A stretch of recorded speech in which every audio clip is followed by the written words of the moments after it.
NTV time, जनता की बात जनता के साथ।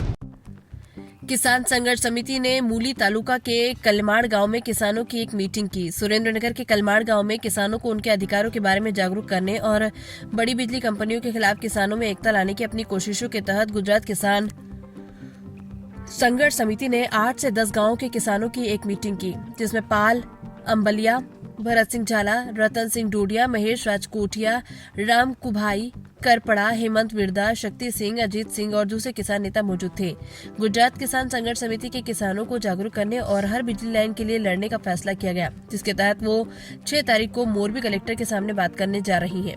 इसमें कोई हैरानी की बात नहीं होगी अगर मोरबी, सुरेंद्रनगर, कच्छ, जामनगर, द्वारका, बनासकांठा और पाटन जिलों के किसानों भी मोरबी पहुंचेंगे। NTV टाइम के लिए दीपक अहिर की रिपोर्ट।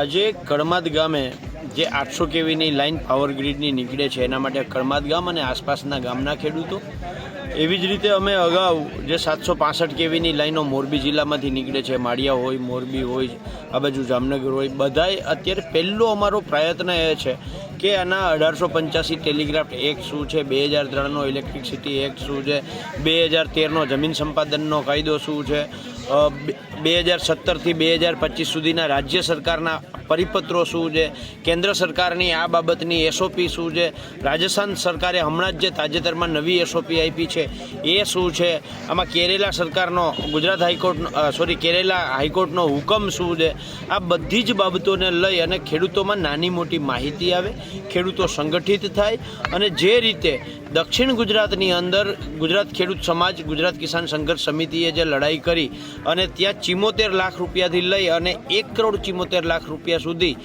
765 કેવીમાં જે જયેશભાઈ પટેલે વળતર અપાવડાવ્યું છે અને નવસારી કલેક્ટરે જે રીતે માર્કેટ ભાવે ખેડૂતોને વળતર આપવાનો હુકમ કર્યો છે, તો નવસારી કલેક્ટર જો હુકમ કરી શકતા હોય તો મોરબી કલેક્ટર કે સુરેન્દ્રનગર કલેક્ટર શું કામ ના કરી શકે? એટલે આ બધી જે ખેડૂતોમાં અજ્ઞાનતા છે એ બાબતે આખી માહિતગાર કરવા માટે અમે આ રીતે 8-10 ગામ ભેગા કરી અને મિટિંગોનું અત્યારે પ્રયોજન કરીએ છીએ અને હું આપના માધ્યમથી, આપની ચેનલના માધ્યમથી ખેડૂતોને કહેવા માગું છું કે આવતી 6 તારીખે મોરબી કલેક્ટરને અમે એક રજૂઆત કરવા જવાના છીએ, આવેદનપત્ર આપવા જવાના છીએ। તો જે ખેડૂતો મોરબી કલેક્ટરે સવારે 10 વાગે પહોંચી શકતા હોય તો એ લોકો પધારે એવું ભાવભર્યું આમંત્રણ સાથે આહવાન કરીએ છીએ।